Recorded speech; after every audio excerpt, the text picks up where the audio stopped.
Shalom, selamat malam. Salam damai sejahtera di dalam Tuhan kita Yesus Kristus. Jemaat Tuhan yang dikasihi Tuhan, baik kita yang ada di gereja, demikian dengan jemaat Tuhan yang ada di rumah kita masing-masing.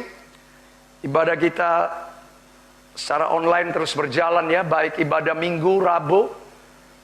Puji Tuhan, kita boleh terus menikmati ibadah persekutuan kita bersama-sama. Baik kami di sini ada keluarga gembala, keluarga Pak Pedro, ada anak Brian. Puji Tuhan boleh bersama-sama kita pada malam hari ini. Menyapa juga semua keluarga jemaat yang ada di rumah kita masing-masing. Haleluya. Baik, mari kita siapkan hati kita untuk kita menyambut berita firman Tuhan pada malam hari ini. Kita akan melanjutkan topik hari Minggu, perihal cara hidup anak-anak Tuhan yang benar, yang berkenan, yang menyenangkan hati Tuhan. Cara hidup yang baik di tengah-tengah bangsa-bangsa di dunia ini. Bacaan firman Tuhan terambil dalam 1 Petrus pasal yang kedua, pada ayat 11 sampai dengan ayat 17.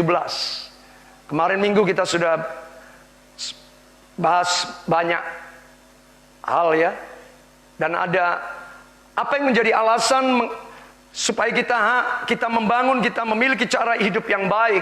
Nah, kita masuk dalam topik apa yang menjadi alasan mengapa kita harus memastikan bahwa sebagai anak-anak Tuhan kita membangun cara hidup yang baik. Bahkan bukan hanya sekedar baik.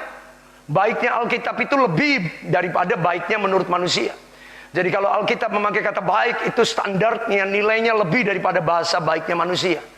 Saya percaya yang dimaksudkan baik di situ adalah betul-betul memiliki cara hidup yang benar, berkenan di hadapan Tuhan. Ya, kita sudah membacanya.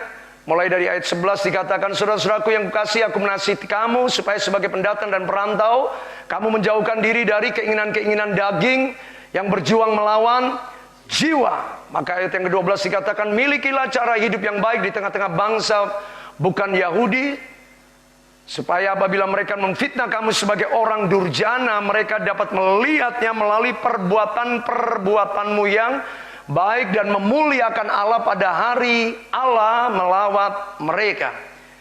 Nah, pada ayat yang ke-13 ini sudah kita bicarakan pada hari Minggu kemarin. Ini adalah akibat daripada cara hidup yang baik. Akibat daripada cara hidup yang baik, buktinya itu nyata. Ya, tadi kita akan memiliki penundukan diri yang jelas di hadapan Tuhan.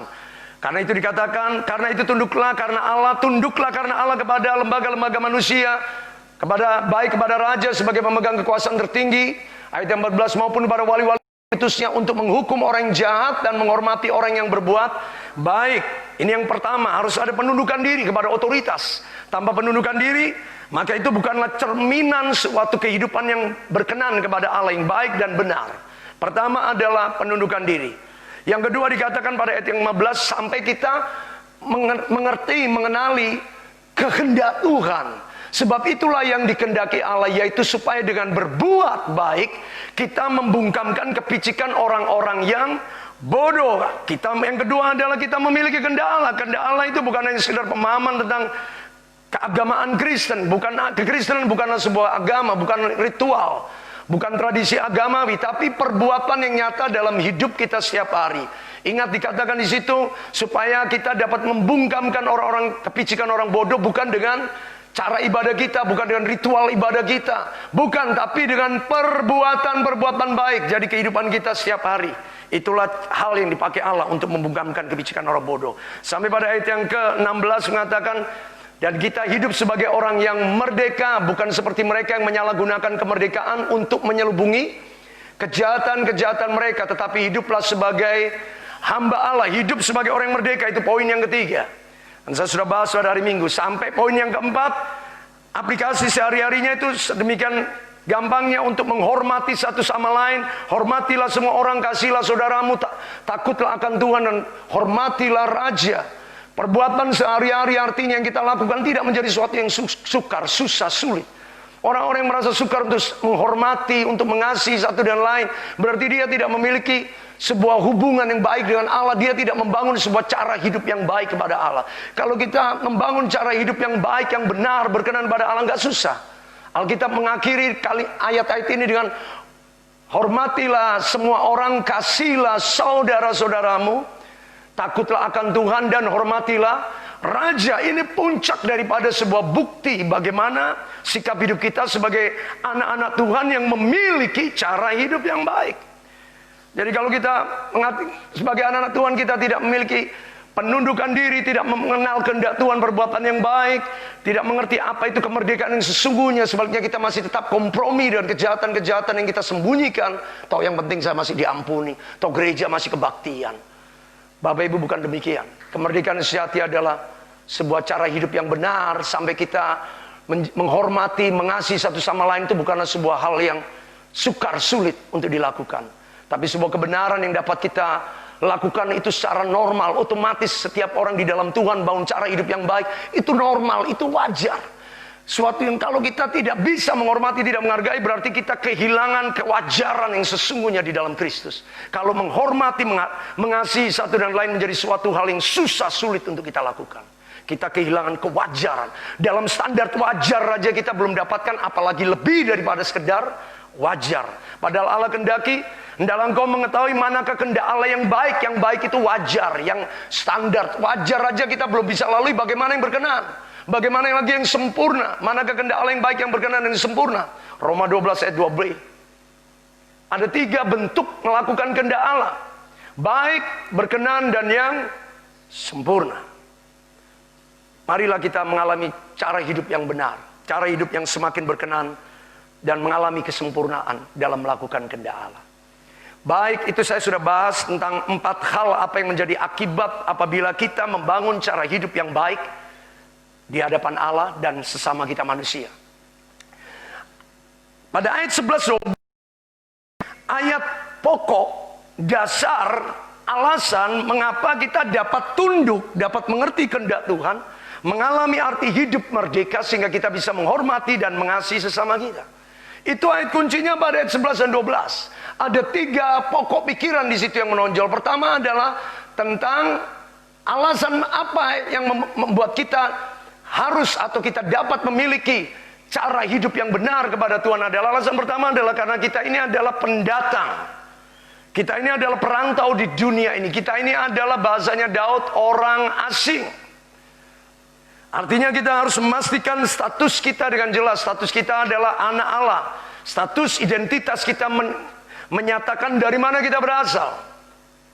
Sebab itulah yang harus kita dapat pertanggungjawabkan di hadapan dunia ini, bahwa kita bukan dari dunia ini. Sebab itu kita tidak menjadi sama dengan dunia ini, dan kita pun tidak direpotkan dengan hal dunia. Orang mau memikirkan kemegahan, kemuliaan dunia, kita tidak repot dengan hal itu.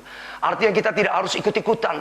Kalau orang dunia memegahkan kemuliaan dengan mobil, dengan rumah, dengan uang, kita tidak repot dengan hal itu. Karena kemuliaan kita jelas, karena kemuliaan kita sebagai anak-anak Allah. Kemuliaan kita datangnya dari Tuhan. Keserupaan dengan Allah, itulah bagian kemuliaan kita. Karena kewarganegaraan kita adalah dari surga, dan dari sana juga kita menantikan kedatangan juru selamat kita, Tuhan Yesus Kristus. Filipi pasal yang ketiga ayat 20 dan 21. Baik, bagian yang pertama, alasan mengapa dan sekaligus bagaimana kita dapat memiliki cara hidup yang baik. Ya, tadi kita harus mengenali identitas kita yang pertama. Yang kedua adalah, kita langsung masuk pada 2 alasan yang lain. Alasan yang kedua adalah ayat 11b. Menjauhkan diri dari keinginan daging yang melawan jiwa. Ini poin yang kedua. Setelah Rasul Petrus mengatakan kita ini pendatang dan perantau. Karena itu, marilah kita menjauhkan diri dari keinginan-keinginan daging yang melawan jiwa. Poin yang ketiga itu pada ayat yang ke-12. Milikilah cara hidup yang baik, supaya apabila mereka menfitnah kamu, orang menfitnah kamu sebagai orang durjana, maka mereka dapat melihat melalui perbuatan-perbuatanmu yang baik dan memuliakan Allah pada hari Allah melawat mereka. Ia melawat mereka. Yang ketiga adalah, mengapa kita harus memiliki cara hidup yang baik? Yang ketiga, Allah harus dipermuliakan dalam segala sesuatu atas kehidupan kita. Alasan yang pertama, kenapa kita harus memiliki cara hidup yang baik? Karena kita punya identitas, status sebagai anak-anak Allah. Kita adalah pendatang, orang asing, kita bukan dari dunia, kita berasal dari surga. Kita adalah anak-anak Tuhan yang diutus oleh Allah ke dunia ini. Dan pada suatu kali nanti kita pasti kembali ke rumah Bapa, yaitu diam bersama Bapa selama-lamanya. Yang kedua, karena kita tahu ketika kita ada di dalam dunia ini, dikatakan oleh Rasul Petrus, maka ada sebuah medan yang disebut sebagai peperangan rohani. Dunia ini adalah area peperangan rohani.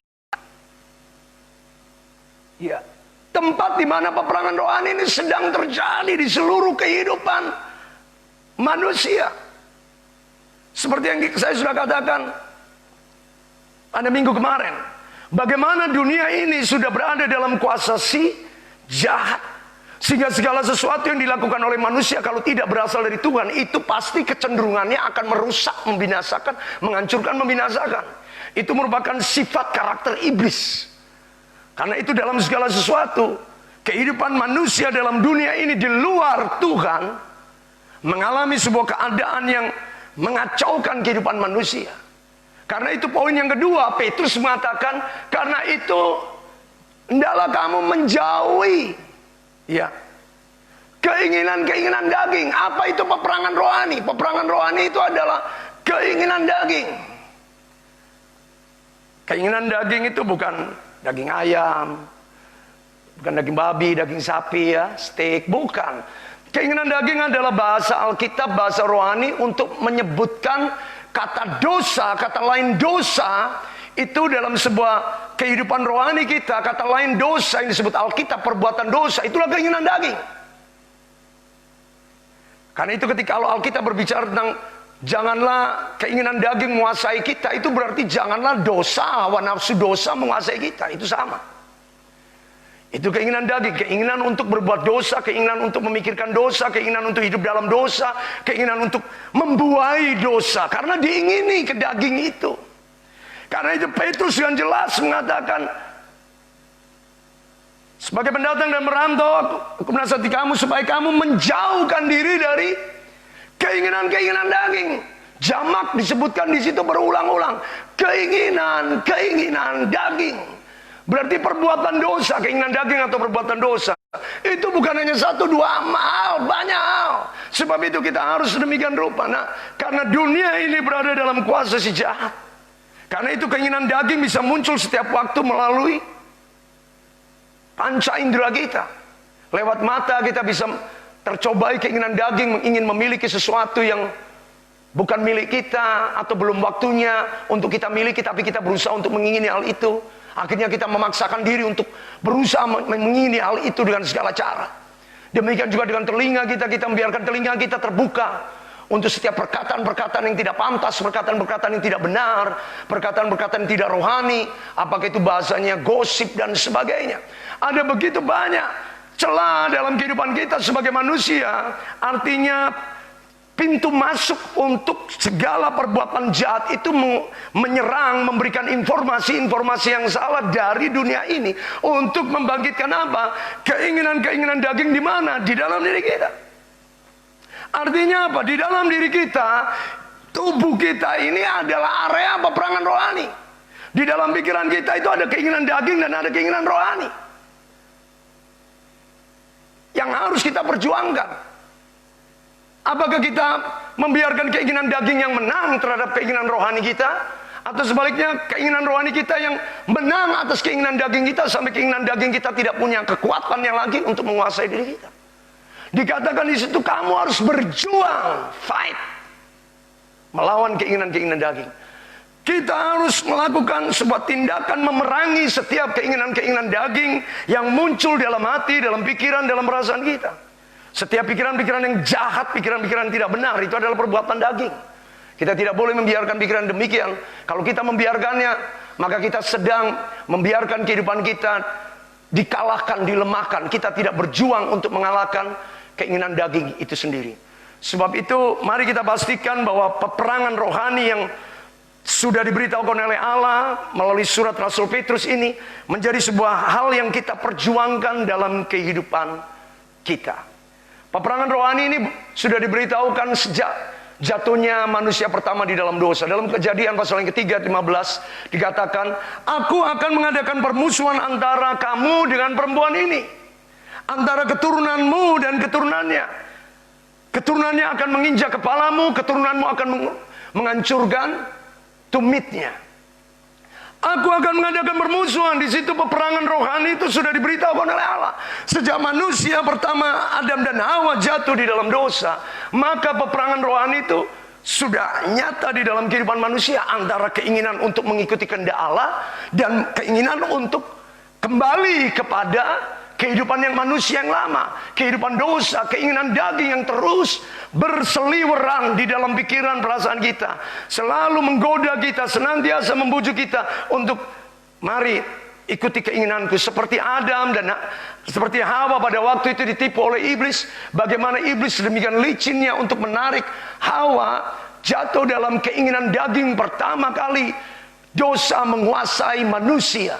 Dan sampai hari ini akibatnya begitu nyata. Tapi Alkitab mengatakan, karena Kristus telah dikatakan melalui Kejadian pasal 3:15 tadi, tapi keturunannya yaitu Kristus akan menghancurkan kepalamu.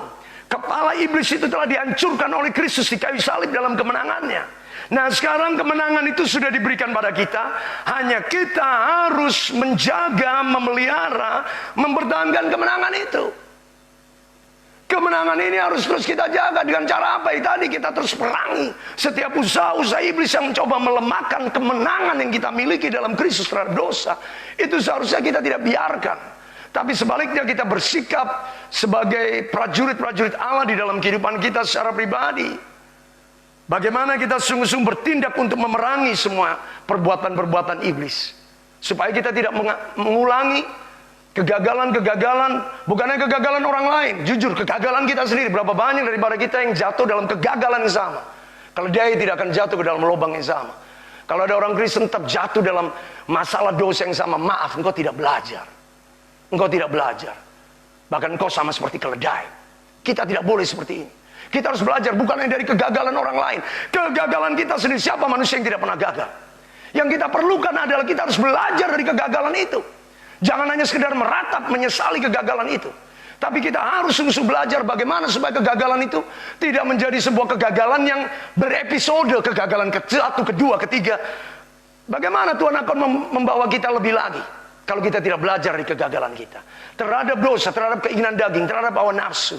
Mari Bapak Ibu, di akhir zaman ini iblis sedang mencoba menjadikan kegagalan kita seolah-olah menjadi sebuah yang biasa. Tapi di mata Tuhan kegagalan itu adalah sebuah kebodohan. Dikatakan tadi pada ayat yang ke-16, supaya kita jangan hidup sama seperti mereka yang menyalahgunakan kemerdekaan. Itulah orang-orang yang kompromi dengan kegagalan, yang menyelubungi kejahatan-kejahatannya. Dosa yang sama terus berulang-ulang terjadi. Ini tidak hidup sebagai orang merdeka, tapi hidup sebagai orang yang menyalahgunakan kemerdekaan. Kita tidak mau demikian, karena itu kita tidak mau ditipu oleh iblis lagi.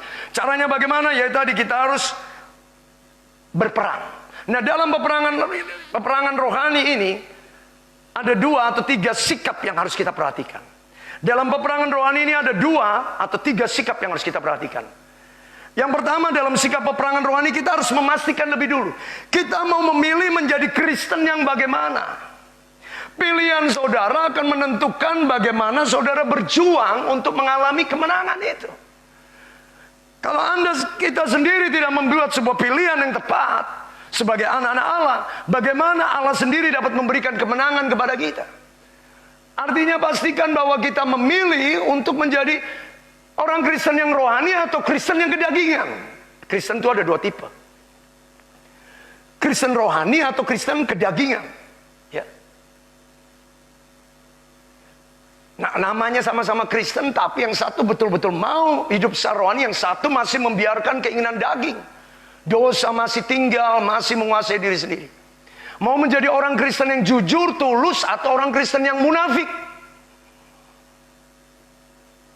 Ya. Mau jadi orang Kristen yang takut akan Tuhan, atau mau menjadi orang Kristen yang takut akan uang? Sama uang takut, tidak ada uang takut bingung. Tapi sama Tuhan nggak takut.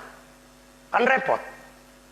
Kita harus pilih, kita mau bagaimana. Ini ada opposite yang berhadapan di sini.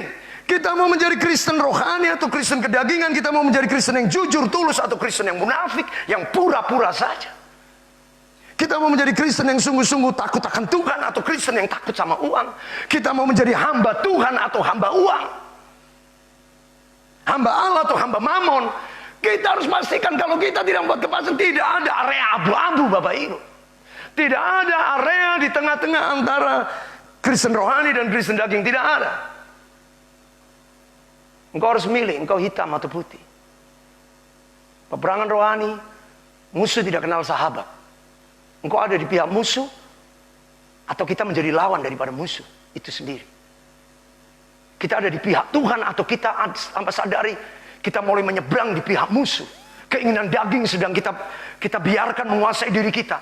Kalau sudah mulai kita berada di area yang salah, bagaimana kita bisa berperang untuk bisa memenangi area yang sini? Areamu salah, Pak. Kamu salah tempat. Bagaimana kalau kamu salah tempat, kau berjuang untuk kekristenan rohani, tempatmu aja salah. Tempatmu di kekristenan kedagingan, bukan di kekristenan rohani. Bagaimana kau bisa memastikan kau mengalami kemenangan yang sesungguhnya? Pilih dulu. Kita mau menjadi orang Kristen rohani atau Kristen kedagingan. 1 Petrus pasal 1 mengatakan demikian. Karena itu buanglah Tuhan Yesus Kristus sebagai batu penjuru. 1 Petrus pasal 2 yang pertama sampai dengan ayat yang kelima, menarik firman Allah menunjukkan sebuah pilihan di situ. Karena itu buanglah segala kejahatan, segala tipu muslihat, segala macam kemunafikan, kedengkian dan fitnah. Maka itu adalah kedagingan. Kita mau ada di yang pertama, ya tadi kita mau ada di area kejahatan, tipu muslihat, kemunafikan, kedengkian atau fitnah, atau kita mau ada di bagian yang kedua.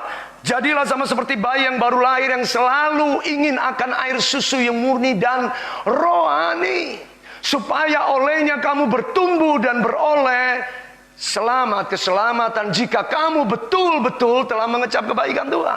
Allah tidak memaksa kita. Jika kita betul-betul, artinya Allah mau kita sepenuhnya sadar. Engkau ada di pihak yang mana? Engkau mau mengalami kemenangan yang mana? Engkau mau mengalami kehidupan Kristen yang bagaimana? Kalau engkau mau sungguh-sungguh menjadi orang Kristen yang Kristen rohani, maka ini. Jangan biarkan segala kejahatan, jangan biarkan segala tipu muslihat, jangan biarkan itu. Mari kita mau menjadi seperti bayi yang baru lahir, yang senantiasa kita mau seperti bayi yang merindukan, dikatakan ingin air susu yang murni dan rohani. Tidak ada keinginan yang lain. Seperti bayi yang baru lahir, selalu menghauskan hal-hal yang rohani. Apabila kita sungguh-sungguh berada di pilihan yang tepat, yaitu menjadi orang Kristen rohani, bukan Kristen kedagingan. Kalau engkau di Kristen kedagingan, engkau minta air susu rohani, murni dan rohani, tidak bisa. Yang kau dapatkan adalah minuman yang salah. Karena itu kita pastikan kita ada di tempat di mana, pilihan yang bagaimana untuk kita memastikan kemenangan yang kita miliki dalam Kristus. Karena itu dipastikan milikilah cara hidup yang baik. Cara hidup yang baik berkenan ini berarti kita sedang memastikan kita berada dalam sebuah area yang benar. Kalau cara hidup kita aja nggak jelas, kita dapat pertanggungjawaban, bagaimana kita bisa? Cara hidup kita aja kita nggak tahu bagaimana untuk kita buktikan, untuk kita nyatakan pada dunia bagaimana kita dapat mengalami kemenangan dalam peperangan rohani yang sesungguhnya. Bahkan analogi ini bukan hanya sekedar seperti bayi. Seperti bayi yang baru lahir. Bahkan dikatakan, dan datanglah, ayat yang keempat, dan datanglah kepadanya, ya, batu yang hidup itu yang dibuang oleh manusia, tetapi yang telah dipilih dan dihormat di hadirat Allah. Dan tidak cukup itu, ayat yang kelima dikatakan, dan biarlah kamu juga dipergunakan sebagai batu yang hidup untuk pembangunan suatu rumah rohani bagi imamat yang kudus, untuk mempersembahkan persembahan rohani yang oleh karena Tuhan Yesus Kristus berkenan kepada Allah. Ayat yang ke-6 dikatakan, sebab ada tertulis dalam kitab suci, sesungguhnya aku telah meletakkan di Sion satu batu pilihan, satu batu penjuru yang mahal, dan siapa yang percaya kepadanya tidak akan. Inilah sebuah garansi, sebuah catatan. Kalau kita mau sungguh-sungguh hidup rohani, tidak akan dipermalukan. Kalau kita mau sungguh-sungguh hidup dalam kebenaran, kita akan menjadi batu yang hidup. Yang dibangun untuk hal-hal yang rohani. Suatu rumah rohani, imamat yang kudus, persembahan yang bersifat rohani, itu akan terjadi. Segala sesuatu yang rohani harus kita miliki di dalam kehidupan kita. Jadi yang pertama-tama pastikan bahwa kita memilih kehidupan rohani yang harus kita bangun. Tanpa memilih kehidupan kita rohani yang benar di hadapan Tuhan, maka kita tidak akan dapat meyakinkan diri kita sendiri bahwa kita akan mengalami kemenangan melalui cara hidup kita yang Allah kehendaki untuk kita bangun. Kita harus pastikan kita memilih ada di area mana. Kehidupan kekristenan daging atau kehidupan kekristenan yang rohani. Sebab kita mengatakan orang yang suam-suam kuku tidak layak bagi Tuhan. Wahyu 3 ayat 15 mengatakan, aku tahu segala pekerjaanmu, kau tidak dingin, kau tidak panas. Alangkah baiknya jika engkau dingin atau panas. Jadi karena engkau tidak dingin dan tidak panas, maka aku akan memuntahkan engkau dari Bapak Ibu. Kita tidak bisa ada di area abu-abu. Kita harus pastikan di mana kita berada untuk kita mengalami kehidupan kita yang sesungguhnya, yaitu mengalami kemenangan atas dosa, kemenangan atas daging, mengalami kemenangan atas peperangan rohani kita supaya kita dapat mengalahkan keinginan-keinginan daging yang berjuang melawan jiwa. Kita harus pastikan kita saat ini berada di tempat yang sesungguhnya di dalam Kristus. Matius memiliki ayat yang sangat terkenal sejak kita sekolah minggu. Masuklah melalui pintu yang sempit itu, sebab lebarlah pintu dan luaslah jalan yang menuju kepada kebinasaan, dan banyak orang yang berjalan melaluinya. Kita disuruh milih di situ. Sebab sempitlah pintu dan sesaklah jalan yang menuju kehidupan, dan sedikit orang yang mendapatinya. Matius 7 ayat 13 dan 14. Ya. Jelas di situ Allah sudah memberitahukan pada kita sejak awal kita harus menentukan pilihan kita di mana untuk kita hidup sebagai anak-anak Tuhan, sebagai orang Kristen. Untuk apa? Untuk memastikan awal sebagai kemenangan kita di dalam Tuhan, sehingga kita sungguh dapat berjalan dalam rencana Allah, yaitu tadi memiliki cara hidup yang benar, berkenan bagi kemuliaan nama Tuhan Yesus. Peperangan rohani ini harus kita menangkan.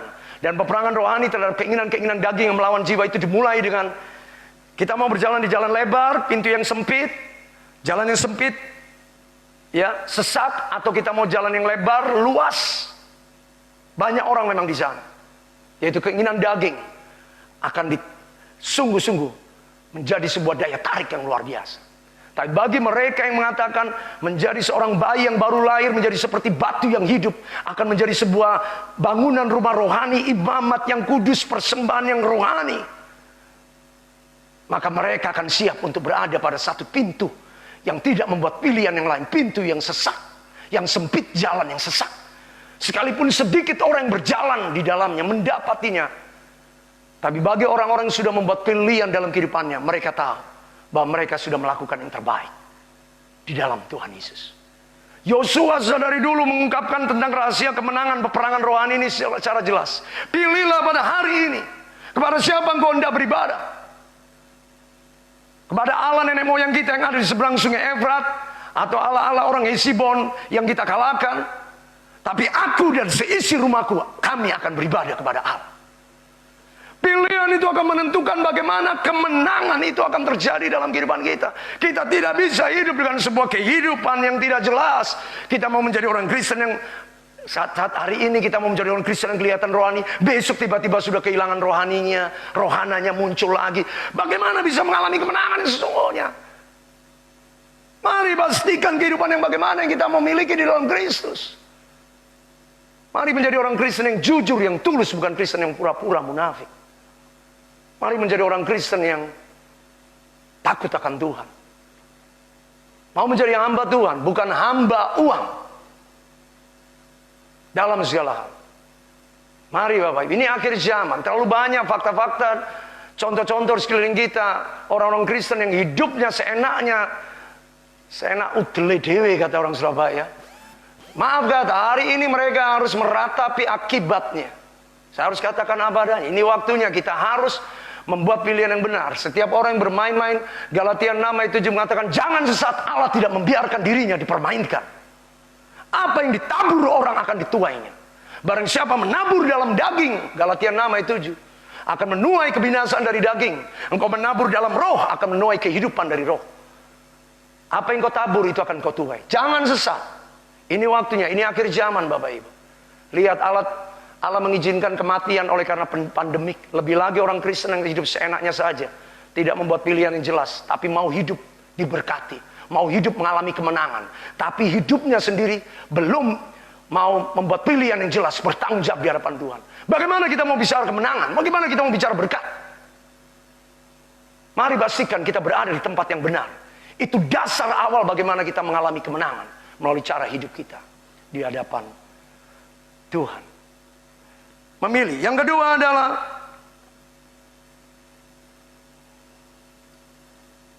apa senjata peperangan kita?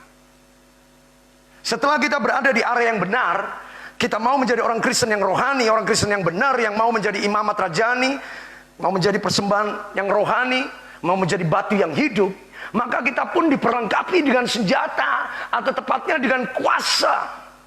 Tanpa kuasa itu kita ada di tempat yang benar, tapi kalau kita tidak memiliki senjata, tidak ada gunanya. Apa itu senjata kuasa yang Allah berikan di dalam kehidupan kita, untuk kita bisa memerangi keinginan daging di dalam kehidupan kita adalah jelas. Lawan dari keinginan daging adalah keinginan roh. Karena itu yang kedua adalah bagaimana supaya kita bisa mengalami peperangan ini atas keinginan daging. Lawan daripada keinginan daging adalah hidup oleh roh. Berjalan di dalam roh, hidup dipimpin oleh roh. Roh Allah itulah yang harus menguasai kita sepenuhnya. Karena itu janji tentang Roh Kudus sebagai penolong, penghibur roh kebenaran itu sangat luar biasa. Manusia tanpa roh Allah seberapa hebatnya dia, salehnya, baiknya, tetap akan jatuh dalam kejahatan. Siapapun dia. Tidak ada manusia yang baik tanpa roh Allah. Karena itu rohnya jelas dikatakan pada kita. Itu adalah Roh Kudus. Nah, ketika kita sudah berada di sebuah tempat yang benar, pilihan yang benar untuk menjadi orang Kristen yang sungguh-sungguh, seperti bayi yang baru lahir, seperti batu yang hidup yang dipergunakan untuk pembangunan rumah rohani, maka biarlah kemudian kita di situ memberi diri kita untuk terus-menerus dipenuhi oleh Roh Kudus, dikuasai oleh Roh Kudus, hidup dalam Roh Kudus. Artinya roh Allah harus lebih besar dari pikiran kita. Roh Allah harus lebih besar daripada kehendak kita. Roh Allah harus lebih berkuasa daripada kemauan kita, keinginan kita. Kalau keinginan kita lebih besar dari roh kita kecil, tenggelam, ini padam rohnya. Karena keinginan dagingnya lebih gede. Makanya keinginan roh kita harus lebih besar. Roh Allah harus lebih besar di dalam segala sesuatu. Sebab itu jangan memegahkan diri dan kepandaianmu, jangan memegahkan diri dalam kekuatanmu, jangan Allah tidak senang, Allah benci orang-orang sombong. Karena orang-orang demikian justru memadamkan roh, mendukakan Roh Kudus. Roh Allah tidak bisa bekerja dengan dirinya. Orang yang dipenuhi Roh Kudus, Roh Allah harus bertambah besar. Maka pikiran kita itu tidak akan bisa mengatur Roh Kudus. Roh Kudus akan mengatur pikiran kita. Bayangkan kalau pikiran kita, tindakan kita, perbuatan kita, keputusan kita, usaha kita dipimpin Roh Kudus. Apa yang terjadi? Kita akan melihat hal-hal yang luar biasa seperti yang dialami oleh Rasul Paulus sendiri. Ketika dia hendak menyeberang ke Asia, tapi tiba-tiba roh Tuhan Yesus menghalangi dia. Roh Kristus menghalangi dia. Bagaimana perjalanan para rasul secara luar biasa dipimpin oleh Roh Kudus dan menghasilkan sebuah pelayanan jemaat, perintisan jemaat yang luar biasa pada waktu itu. Itu bukan oleh karena semata-mata talenta. Itu bukan semata-mata oleh karena sebuah kekuatan, kecakapan manusia, kemampuan. Bukan, tapi itu karena Roh Kudus. Roh Allah yang bekerja. Makanya kita kisah rasul bisa juga disebutkan dengan kisah Roh Kudus. Parakletos yang bekerja secara luar biasa di dalam diri mereka. Roh Kudus, sebagaimana kisah Rasul 1 ayat 8, sebagai ayat kunci kebenaran daripada seluruh kisah Rasul, bahkan mewarnai seluruh kitab perjanjian baru. Tetapi kamu akan menerima kuasa kalau Roh Kudus turun ke atas kamu. Dan baru kita dapat menjadi saksi di Yerusalem, Yudea, Samaria, sampai ke ujung bumi. Tanpa Roh Kudus apalah talenta, tanpa Roh Kudus apalah pengetahuan teologi kita. Makanya kepada Apolos sekalipun ahli kitab itu dikatakan, engkau harus menerima Roh Kudus. Tanpa Roh Kudus, pengetahuan yang kau miliki itu hanya pengetahuan yang kau dapatkan dari manusia, yang diajarkan dari pikiran manusia. Tapi Roh Kudus itu akan mengerjakan lebih daripada yang dipikirkan oleh manusia. Karena roh Allah harus lebih besar dari pikiran kita. Jangan pikiran kita yang lebih besar daripada Roh Kudus. Nanti roh Allah ini yang kita atur. Kalau roh Allah diatur oleh manusia, apa yang terjadi? Kalau ibadah diatur oleh manusia, apa yang terjadi? Kalau gereja mulai diatur oleh manusia, apa yang terjadi? Kita harus mengizinkan roh Allah yang mengatur kita, mengatur pelayanan kita, mengatur gereja kita. Maka disitulah akan menghasilkan sebuah kehidupan anak-anak Tuhan, saya percaya sebuah pelayanan, sebuah kehidupan yang sungguh-sungguh akan memberi dampak yang luar biasa. Tanpa roh tidak ada sebuah tanda kehidupan. Roh itulah yang memberi hidup. Yohanes 6 ayat 63 jelas berkata, rohlah yang memberi hidup, daging sama sekali tidak berguna. Yohanes 6 ayat 36. Perkataan-perkataan kukatakan padamu adalah roh dan hidup. Sepenuhnya kita harus mengizinkan roh Allah bekerja di dalam diri kita. Mari kita lihat sejenak dalam perkataan Paulus. Paulus sendiri berkata demikian dalam Roma 8 ayat 5. Jikalau kita hidup menurut daging, maka kita memikirkan hal-hal yang dari daging. Jikalau kita hidup menurut roh, maka kita memikirkan hal-hal yang dari roh. Jadi apa yang menunggangi kita, apa yang menguasai kita akan menentukan pikiran kita.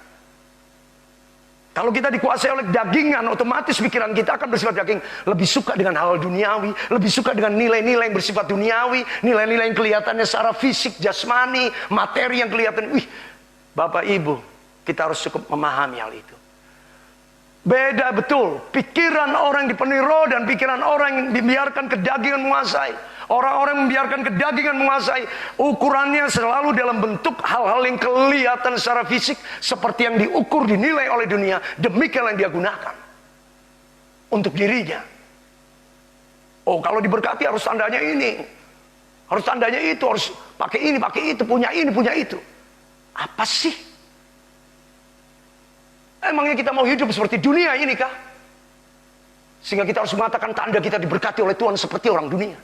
Itulah orang-orang hidup di dalam daging. Pikirannya, ukurannya, nilainya secara daging. Duniawi yang menguasai dia.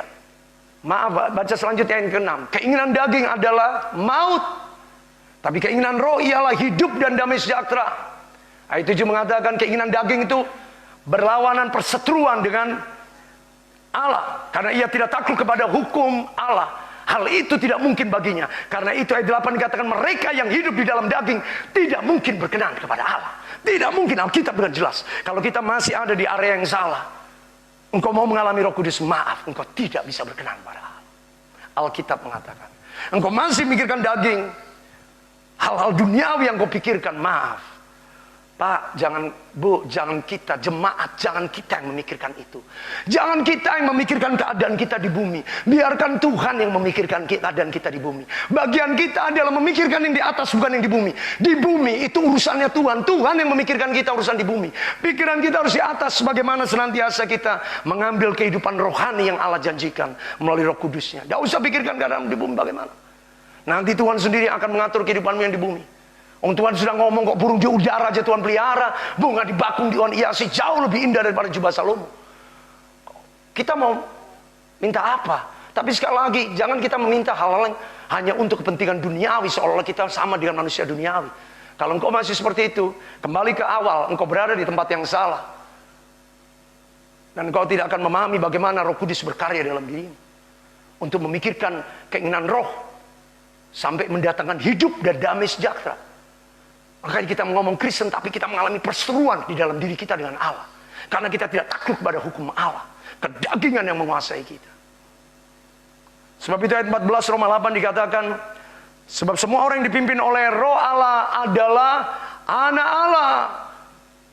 Tidak ada cara lain untuk membuat diri kita disebut anak Allah selain kita harus hidup dan dipimpin oleh roh Allah. Galatia sekarang kita buka.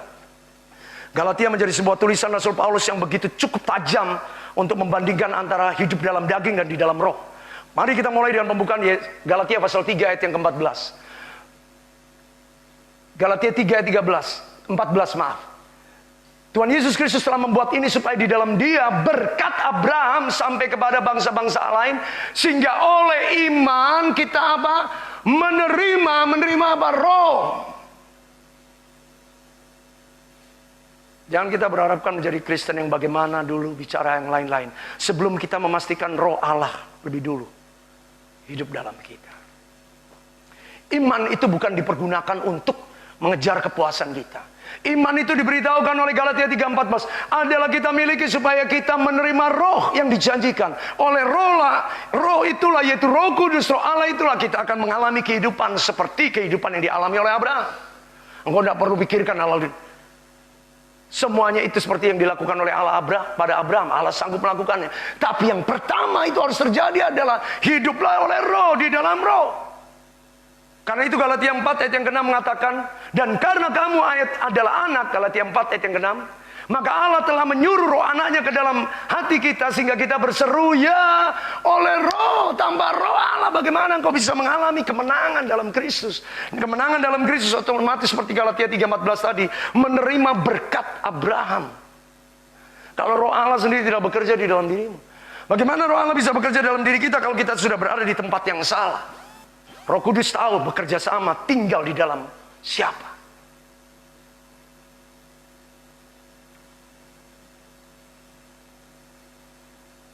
Karena kita adalah anak roh. Lebih lanjut lagi Galatia 5 ayat 5 dikatakan, sebab oleh roh, lihat sekali lagi Galatia 5 ayat yang ke-5.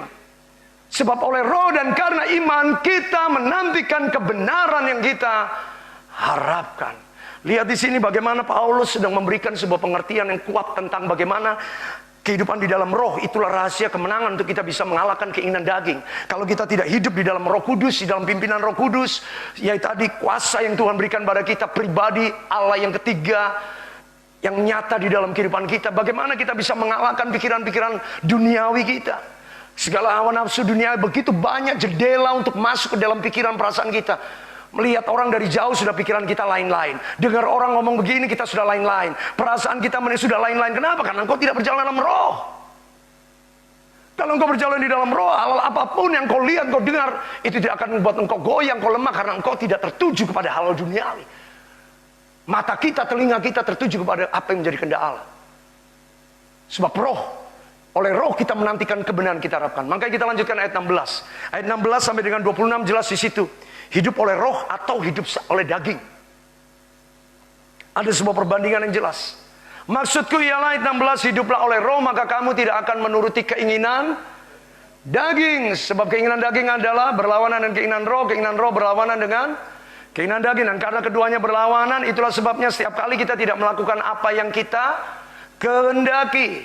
Akan tetapi apabila kita hidup dipimpin oleh roh, maka kita tidak lagi hidup menurut hukum Taurat. Ayat 19, perbuatan daging telah nyata. Perhatikan, perbuatan daging telah nyata. Apa aja itu daftar perbuatan daging yang telah nyata? Pertama adalah percabulan, kecemaran, hawa nafsu, perseteruan, perselisihan.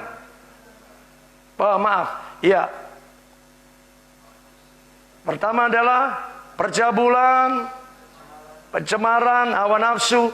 Memang ini urutannya harus betul Bapak Ibu. Penyembahan berhala, sihir, baru perseteruan, perselisihan. Kenapa? Sihir sama penyembahan berhala itu identik dengan seks bebas. Makanya kehidupan dunia yang hidup dengan seks bebas itu mereka dikuasai roh-roh jahat dalam diri mereka. Maaf saya beritahukan, orang yang kuat seksnya secara dunia gonta-ganti itu adalah orang yang dikuasai kegelapan dalam diri. Itu urutannya tidak bisa dilompati. Alkitab ini ditulis dengan sebuah sistem yang sangat luar biasa. Dari percabulan, kecemaran, hawa nafsu, kemudian sihir, penyembahan berhala, sihir baru, akibatnya terjadilah perseteruan, perselisihan, kemudian iri hati, amarah, kepentingan diri sendiri, roh pemecah, percidraan, roh pemecah, kedengkian, kemabukan, pesta pora, dan lain sebagainya. Seperti yang telah kuperingatkan dahulu.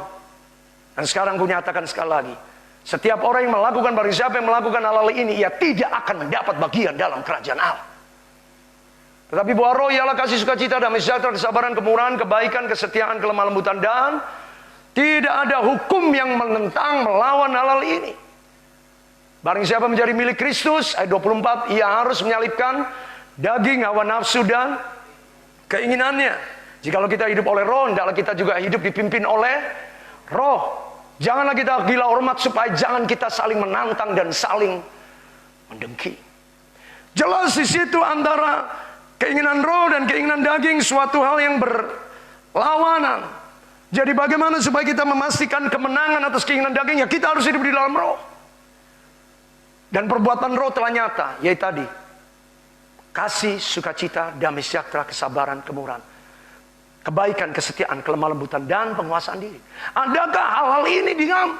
Kalau kita masih sedikit-sedikit marah, kalau kita masih sedikit-sedikit tersinggung, kalau kita masih sedikit-sedikit simpan sakit hati, kalau kita sedikit-sedikit mengalami hal-hal yang membuat kita tidak mau berdamai, tidak bisa berdamai, bagaimana kita bisa mengalami buah roh di dalam kehidupan kita? Bagaimana kita bisa mengalami kemenangan atas kedagingan dalam kehidupan kita? Mari Bapak Ibu, jangan biarkan keinginan daging mencoba menguasai kita dalam bentuk apapun juga. Sebab itu kita harus menyalibkan daging, hawa nafsu dan keinginannya. Orang boleh lakukan apapun pada kita, tapi yang pasti kita tidak akan turut melakukan yang negatif pada orang lain. Kita harus tetap penuh kasih. Kalau kita mau menang, kita mau menjauhkan diri daripada keinginan daging, kita harus menyatakan buah roh dalam kehidupan kita. Ada amin? Yang terakhir yang ketiga tentang bagaimana supaya kita bisa mengalami kemenangan terhadap keinginan daging. Bagaimana kita bisa menjauhkan diri dari keinginan daging? Yaitu yang pertama, kita harus memilih dulu mau menjadi model Kristen yang bagaimana. Yang kedua, baru kita mengalami Roh Kudus lebih jauh lagi. Memberi diri kita dipimpin, hidup oleh roh. Jangan dukakan roh, apalagi jangan padamkan roh. Bila mana kita madamkan roh, ya tadi pertama karena kita sudah salah tempat. Kita sudah di tempat keinginan daging, tapi masih mau dipenuhi Roh Kudus. Jelas Roh Kudus akan berduka. Roh Kudus bisa padam dalam diri kita. Kalau saya pakai bahasa padam, Alkitab sendiri mengatakan kok, 1 Tesalonika 5 ayat 19, jangan padamkan roh. Ya. Saul sendiri, Raja Saul ditinggalkan oleh roh Allah sehingga digantikan roh jahat menguasai dia. Dan oleh Roh Kudus yang ada dalam diri Daud, maka Saul mengalami ketenangan setiap kali Daud melayani Saul. Yang ketiga adalah bagaimana supaya kita bisa memberi kemenangan. Sebagaimana manusia, apa yang kita makan itu akan membuat kita kuat. Kita akan memiliki stamina. Kita akan memiliki keadaan yang sangat baik. Yang ketiga itu bicara apa yang kita makan. Yang kita mau kasih makan adalah manusia daging atau manusia rohani. Kalau yang kita kasih makan setiap hari adalah manusia daging, maka kedagingan kita akan semakin bertambah besar. Tapi kalau manusia rohani yang kita kasih makan, kita senantiasa mencari Tuhan, berdoa, beribadah setiap hari. Dalam memutuskan segala sesuatu kita selalu meminta petunjuk Tuhan, minta hikmat Tuhan, bukan menurut keinginan kita. Yang penting saya senang, yang penting saya mau, saya niat, saya ingin, saya nikmati. Bukan, segala sesuatunya harus melibatkan Tuhan. Bahkan mau marah pun mikir Tuhan dulu. Kalau saya marah ini berkenan nggak pada Tuhan? Bahkan maaf, sampai kalau kita mau makan pun kita nanya, kita makan ini kehendak Tuhan atau bukan? Sampai seperti itu. Loh, ada ayatnya Bapak Ibu, bukan ada ayatnya kalau saya katakan sampai makan. Kita harus minta, Tuhan berkenan tidak? Ya. Secara cepat saya katakan poin yang ketiga.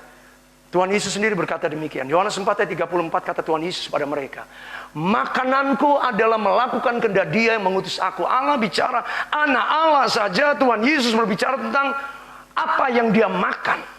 Makanannya adalah makanan kehendak Allah, makanan rohani. Makanan apa yang kita lakukan setiap hari? Kita doa pagi, ibadah doa pagi.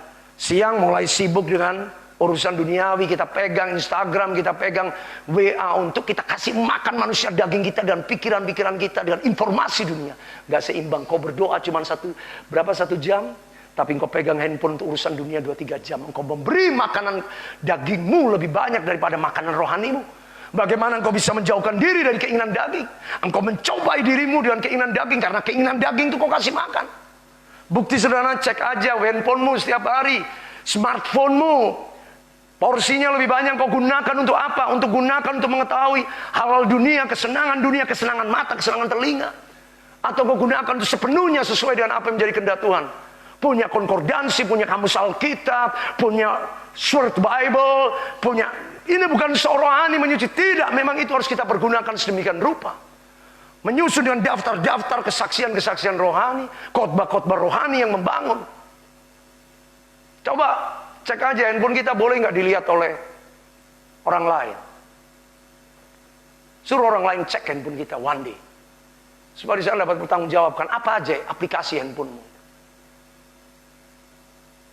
Ya, coba masing-masing kita cek. Berani nggak handphone kita diserahkan? Khususnya suami istri, jangan suami mau lihat, oh, ngapain sih lihat-lihat? Nah ini bahaya ini. Ya. Harus berani dibuka ya. Kita harus berani. Untuk apa? Ya tadi kita pastikan bahwa kita tidak sedang memberi makan manusia daging, tapi manusia rohani kita. Yohanes pasal yang ke-6 ayat 55 dikatakan, sebab dagingku benar-benar makanan, darahku benar-benar minuman. Yohanes 6 ayat 55 maksud saya. Barang siapa makan dagingku dan minum darahku, ia ada di dalam aku dan aku di dalam. Jadi kita harus betul-betul memberi makan makanan rohani dalam kehidupan kita secara rohani. Kalau kita tidak kasih makan makanan rohani, apa yang kita makan? Ini bukan hanya perjamuan suci 1 bulan sekali, Bapak Ibu, bukan seperti perjamuan suci hanya sekedar sebagai peringatan, tapi mengingat peringatan itu berarti kita diingatkan, bukan sekedar diingatkan.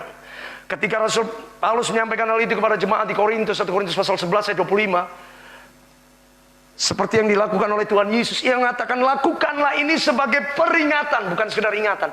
Kata peringatan itu lebih kuat daripada sekedar ingatan. Artinya kita diperingatkan untuk setiap hari memastikan hidup kita yang berkenan kepada Allah, makan makanan rohani, hidup yang senantiasa. Kalau pikiran kita ini diisi oleh hal apa? Ya, bagaimana kita bisa mengalami kemenangan dalam kehidupan kita mengatasi kedagingan hawa nafsu? Amin. Akhirnya yang terakhir, poin yang ketiga tentang mengapa kita harus memiliki cara hidup yang baik. Memiliki cara hidup yang baik, pertama kita harus mengenali bahwa identitas kita adalah anak-anak Allah, dari mana kita berasal. Yang kedua adalah kita harus berperang. Bagaimana kita bisa mengalami peperangan ini? Ya tadi, engkau harus buat pilihan. Engkau ada di area mana? Engkau harus dipenuhi dalam Roh Kudus, sehingga bukan keinginan daging. Sampai pastikan manusia rohani kita diberi makan. Yang ketiga, bagaimana supaya kita bisa memiliki cara hidup yang baik? Atau apa alasan kita membangun cara hidup yang baik? Yang ketiga adalah supaya Allah dipermuliakan dalam hidup kita. Loh, kalau cara hidup kita jelek kan tidak mungkin Allah dipermuliakan. Kalau hidup kita sembarangan, seenaknya saja, mana mungkin Tuhan dipermuliakan. Tapi kalau cara hidup kita benar, pasti tidak susah untuk buat Allah dipermuliakan. Coba kalau kita ini, cara hidup kita seenak kita sendiri, kita jahat sama orang, kita sombong sama orang, bagaimana Allah bisa dipermuliakan? Tidak usah orang di luar kita, di luar Kristen. Kita sendiri kalangan Kristen, kalau kita punya hidup tidak sungguh menunjukkan, Bapak Ibu, bagaimana Allah bisa dipermuliakan? Alkitab mengatakan, milikilah cara hidup yang baik supaya apabila mereka menfitnah kamu sebagai orang durjana, mereka melihat perbuatan-perbuatanmu yang baik dan memuliakan Allah. Siapa memuliakan Allah? Orang-orang yang menfitnah kita. Pada saat Allah melawat mereka, bagaimana Allah bisa melawat mereka dan membuat mereka mengerti, Tuhan, bagaimana saya bisa percaya engkau? Orang Kristen lihat modelnya, cara hidupnya, ngomong aja tidak diatur, ngomong seenaknya, sikapnya seenaknya. Bagaimana ini bisa memenangkan jiwa? Bagaimana supaya bisa menarik orang lain? Tapi kalau ngomong di gereja, kudusnya bukan main. Bagaimana kehidupan kita di luar gereja? Bagaimana komunikasi kita? Bagaimana kita bersosialisasi, berhubungan? Bagaimana kita satu dan lain? Kalau di antara kita sendiri, ingat Timotius itu dinasihatkan Paulus, janganlah seorang pun menganggap engkau rendah karena engkau muda. Jadilah teladan bagi bukan orang tidak percaya, Bapak Ibu, 1 Timotius 4:12. Bagi orang percaya, jangan ngomong menjadi berkat orang tidak percaya sebelum kau berkat dari orang percaya. Sesama anak Kristen, sesama keluarga Allah, saudara seiman, engkau tidak menjadi berkat, bagaimana engkau mengatakan memenangkan dunia ini? Pada hari Allah melawat mereka, justru kita yang buat batu sandungan bagi mereka. Tuhan, bagaimana aku percaya engkau? Bagaimana aku terima Tuhan Yesus? Lihat itu orang Kristen ini, lihat itu orang Kristen itu. Yang ketiga adalah supaya Allah dipermuliakan. Mengapa kita harus memiliki cara hidup yang baik? Karena kita memiliki peperangan rohani. Karena kita bukan berasal dari planet bumi. Walaupun kita memang lahir secara membumi. Tapi kita tidak hidup secara dunia ini. Karena Roh Kudus diberikan oleh Allah kepada kita. Karena kita milik Allah. Dan kita adalah anak-anak Allah. Dan yang ketiga ya tadi, kita harus memuliakan Kristus. Paulus punya ayat-ayat yang luar biasa tentang kita harus memuliakan Kristus. Paulus punya ayat tentang Korintus saja. Mari secara cepat saya tunjukkan ayat-ayat tentang bagaimana di dalam jemaat Korintus Allah harus dipermuliakan. Walaupun kita tahu jemaat di Korintus itu jemaat yang penuh dengan karunia-karunia rohani. 12 karunia rohani semua disebutkan di dalam Korintus. Tapi apa yang terjadi ternyata kehidupan jemaat di Korintus bukanlah suatu presentasi jemaat Allah yang sungguh menjadi kesaksian. Karena di dalam mereka justru terjadi kekacauan. Karena itu yang dikehendaki Allah bukan soal hebatnya pengetahuan rohanimu.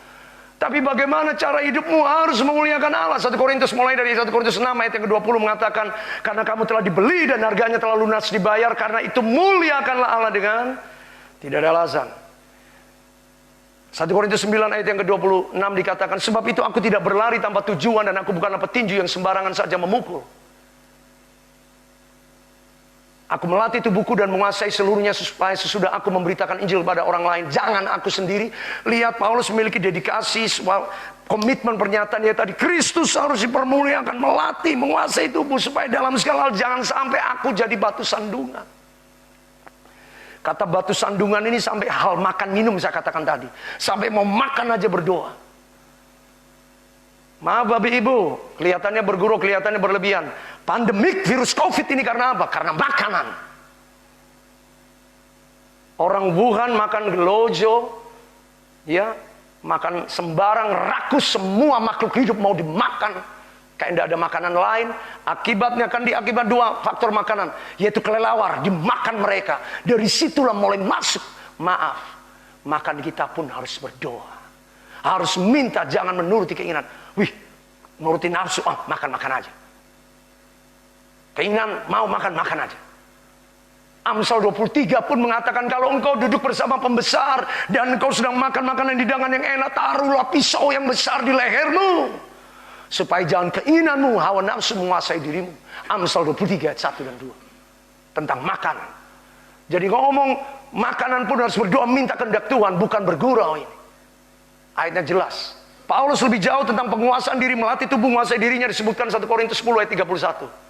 Aku menjawab, jikalau engkau makan, jikalau engkau minum, jikalau engkau melakukan apapun juga lakukanlah itu semuanya untuk kemuliaan Tuhan. Janganlah kamu menimbulkan syak di hati orang Yahudi, Yunani, demikian juga dalam hati semua jemaat. Sama seperti aku berusaha menyenangkan semua orang dan dalam segala hal, termasuk makan dan minum. Termasuk hal sepele sehari-hari. Tidak menjadikan hak. Tetapi aku berusaha menyenangkan banyak orang. Bukan untuk kepentinganku, tapi kepentingan banyak orang. Supaya mereka beroleh. Supaya Paulus dapat memenangkan mereka. Supaya apa? Supaya Tuhan dipermuliakan. Dan akhirnya pada hari, bahasanya Petrus, pada hari Allah melawat mereka. Sungguh mereka melihat contoh, melihat kesaksian. Oh, hidup orang Kristen seperti ini. Ada bukti nyata yang mereka lihat. Tidak sukar untuk memuliakan dan memenangkan jiwa. Seperti kata Paulus. Makanya Paulus tutup perikop ini dengan 1 Korintus 11 ayat 1. Jadilah pengikutku sama seperti aku menjadi pengikut Kristus. Jadi Bapak Ibu, kenapa kita harus memiliki cara hidup yang baik? Supaya Tuhan dipermuliakan. Kalau cara hidup kita aja sudah salah, tapi kita aktif ibadah, maaf, itu bukan sebuah kebenaran yang seluruhnya. Kebenaran itu harus full gospel, kebenaran seluruhnya. Maaf saya pakai bahasa kebenaran yang sebagian-sebagian itu bukan kebenaran, itu dusta. Kebenaran itu harus seluruhnya. Jangan kita merasa benar di gereja tapi di luar gereja kita tidak benar. Jangan kita merasa benar di rumah tapi di luar rumah kita tidak benar. Di kantor kita tidak benar. Di urusan kita dengan dunia kita tidak benar. Kita pakai cara-cara dunia. Maaf, bukan demikian. Dalam segala hal. Sebab kita tidak hidup menurut kemuliaan dunia. Biarlah dengan integritas kita, kejujuran kita, mungkin kita tidak hidup kaya seperti orang dunia. Mungkin kita tidak makan mewah seperti dunia. Tapi Bapak Ibu, kehidupan roh memberikan hidup dan damai sejahtera. Keinginan daging, engkau mewah tapi maut buat apa? Kebinasaan akan menantikan kita. Jalan yang kita sangka ujungnya lurus, ujungnya adalah maut. Buat apa? Hanya hidup di dalam roh. Kita mulai dengan cara hidup yang baik. Saya diingatkan 3 ayat terakhir tentang bagaimana kemuliaan Allah itu luar biasa. Pertama, perkataan Tuhan Yesus sendiri. Yohanes 12 ayat 32. Dan Tuhan Yesus berkata demikian. Jikalau anak manusia ditinggikan di muka bumi, ia akan menarik semua orang. Nah ini loh, kalau Allah dipermuliakan dalam hidup kita untuk memenangkan jiwa itu gampang. Masalahnya kehidupan kita sudah memuliakan Tuhan belum? Firman-Nya Tuhan Yesus sendiri menyampaikan sebuah prophetic word melalui Yohanes 12. Ini bukan hanya soal praise and worship, yang penting nyembahnya. Tidak cukup. Ya tadi haleluya, shalom, puji Tuhan.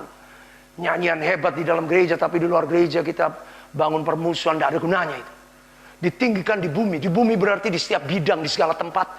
Di rumah Tuhan, di dalam rumah tangga, di pekerjaan, di setiap faktor. Kita memuliakan Tuhan, maka Allah akan menarik banyak orang mengalami Kristus. Ayat yang kedua, kita lihat Yesaya 43 ayat 21. Ini adalah pernyataan-pernyataan Allah bagaimana kalau kita memuliakan Allah. Itu sungguh Allah akan menyatakan kemuliaan di dalam kita. Yesaya 43 ayat 21. Dan umat yang telah kubentuk bagiku akan memberitakan kemasyhuranku. Yesaya 42 ayat yang 8. Aku ini, 42 ayat 8 kitab Yesaya. Aku ini Tuhan, itulah namaku. Aku tidak akan memberikan kemuliaanku kepada yang lain. Atau aku tidak akan memberikan atau kemasyhuranku kepada patung. Artinya apa? Allah mau memberikan kemuliaannya semata-mata bagi kita. Jadi betapa luar biasanya kemuliaan yang Tuhan janjikan. Yang terakhir kita buka Yeremia 12 ayat yang ke-16. Perhatikan ayat ini, Yeremia 12 ayat 16. Allah pun, janji Allah dinyatakan atas umat Israel demikian. Jikalau mereka sungguh-sungguh belajar apa? Cara hidup umatku,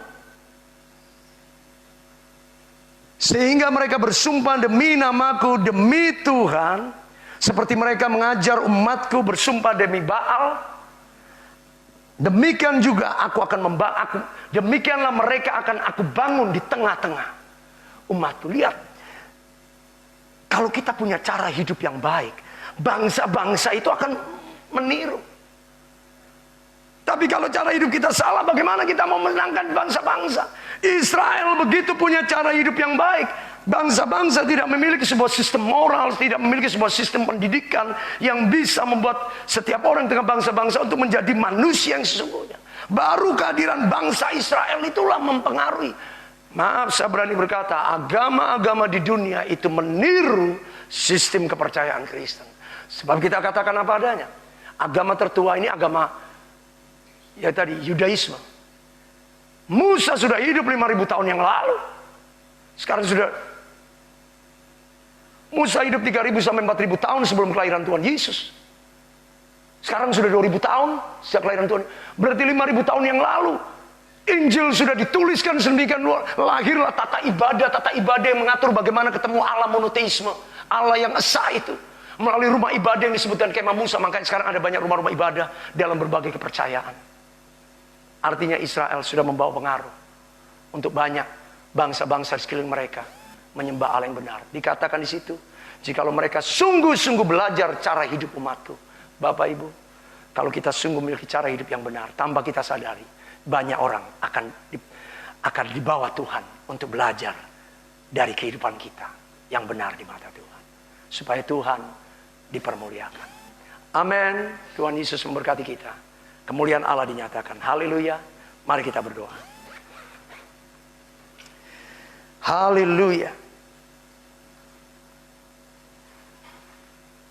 Bapa yang baik, kami tahu Tuhan bahwa kami dipanggil, dipilih sebagai umat Allah bukan untuk semata-mata bermegah dengan kasih karunia karena kami sudah selamat di dalam Kristus Yesus Tuhan. Tapi kami tahu kami juga ada tugas, kewajiban, yaitu bagaimana kami menjaga, mempertahankan keselamatan yang sudah anak Allah berikan melalui kematiannya di kayu salib. dan kebangkitannya atas kemenangannya terhadap maut, terhadap kuasa kegelapan, setan, iblis, ular, naga tua itu. Itu harus kami jaga, kami pertahankan dengan sebuah pertandingan iman. Sebuah jerih lelah yang sungguh kami usahakan sedemikian rupa. Sebab itu kami mau memiliki cara hidup yang benar ya Tuhan. Supaya sungguh keselamatan yang kami miliki, kami terima itu dapat kami saksikan kepada dunia. Dapat kami buktikan kepada dunia. Bahwa sungguh Yesus Kristus Tuhan Allah yang kami miliki, kami sembah adalah Allah yang hidup nyata. Adalah bukanlah Allah sekedar ditinggikan karena sebuah nama agama Kristen. Tapi lebih daripada itu nyata melalui kehidupan kami umatnya yang setiap hari. Kami senantiasa melakukan apa yang menjadi kehendak-Mu Bapa. Yaitu senantiasa untuk memastikan bahwa kami mengalami kemenangan yang sudah Tuhan beri di dalam kehidupan kami. Sehingga kami dapat menjaga, mempertahankan, bahkan mengalami kemuliaan demi kemuliaan oleh kemenangan yang Tuhan berikan kepada kami. Kami tidak mau Tuhan Yesus menjadikan kemenangan ini biasa-biasa. Sebab itu kami mau pastikan dalam peperangan rohani ini, kami berada di tempat yang benar dan Roh Allah bekerja dengan leluasa. Dengan kuat kuasa, dengan bebas untuk mengajar, mengingatkan, memberitahukan. Supaya kami tidak gampang dibujuk, dirayu, ditipu oleh si jahat dengan keinginan-keinginan dosa, keinginan daging yang menyelinap, yang menyamar, bersembunyi dalam hal apapun juga untuk menipu kami sebagai anak-anak Allah. Kami tidak mau. Tapi kami mau pastikan kami betul-betul mengalami kemenangan yang besar di dalam Kristus Yesus Tuhan. Karena kami mau menikmati menu rohani, makan makanan rohani. Kami tidak membiarkan hal dunia sekeliling kami ini menjadi makanan yang kami nikmati dalam bentuk kesenangan-kesenangan yang membangkitkan keinginan daging. Kami tidak mau biarkan makanan-makanan hal duniawi menguasai kehidupan kami. Tapi kami membiarkan makanan rohani itulah kehidupan yang senantiasa berjalan dalam pimpinan Tuhan. Yang hasilnya cara hidup yang benar, cara hidup yang baik di tengah bangsa-bangsa, berkenan di hadapan Allah terlebih. Dan semakin hari diubahkan sampai gambar Allah dinyatakan. Hingga kemuliaan Tuhan terjadi dalam kami. Sehingga hidup kami sendiri oleh kasih karunia kemurahan Allah boleh menjadi berkat, menjadi kesaksian, menguatkan hati orang-orang lain, supaya ketika Allah melawat mereka, sungguh mereka melihat hidup kami, dan mereka dikuatkan dan berkata, benar, Tuhan Yesus adalah Allah yang hidup, Allah yang hebat.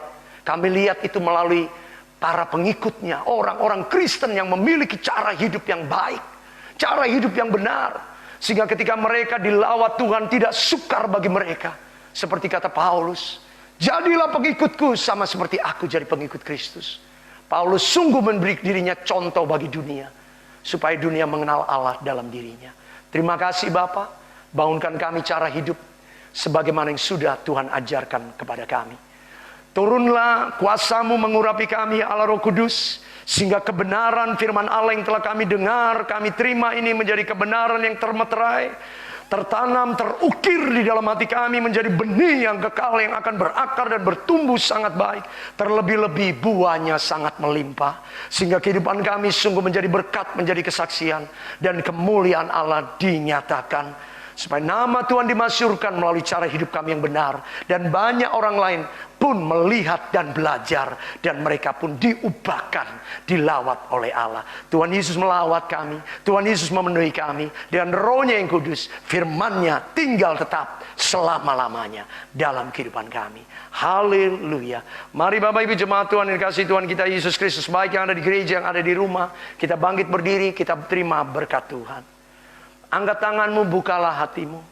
Dari surga Allah memperhatikan, menilik kita. Mata Tuhan mengawasi kita. Karena hanya Allah yang maha peduli, maha tahu, mengerti segala yang kita butuhkan. Tangan Tuhan terulur, menyediakan, memberikan segala pemberian-pemberian yang baik. Hal-hal yang kita butuhkan, hal-hal yang kita perlukan. Bahkan kuasanya, kekuatannya, keajaibannya, mujizatnya diberikan. Untuk menyatakan kehidupan kita yang benar di hadapan Allah. Sehingga kita pun dihiburkannya, diberikannya kelegaan, pertolongan dalam melewati, menghadapi keadaan hidup apapun juga yang sedang kita alami. Kasih karunia dari Allah Bapa di dalam nama Tuhan Yesus Kristus, anak yang kudus dan tunggal sempurna, dan di dalam persekutuan dengan Allah Roh Kudus mengurapi kita semuanya, menjadikan kita miliknya. Sebab itu percayalah dan terimalah janji Allah, membawa engkau terus naik, tidak turun. Jadi kepala bukan ekor. Engkau pasti berhasil, engkau pasti beruntung, berkemenangan, berkenan sampai selama-lamanya. Maranatha, Tuhan Yesus datang kedua kalinya. Di dalam nama Tuhan Yesus Kristus kami sudah berdoa, dan bersama-sama yang percaya diberkati Tuhan kita berkata, amin. Kita berikan kemuliaan bagi Tuhan.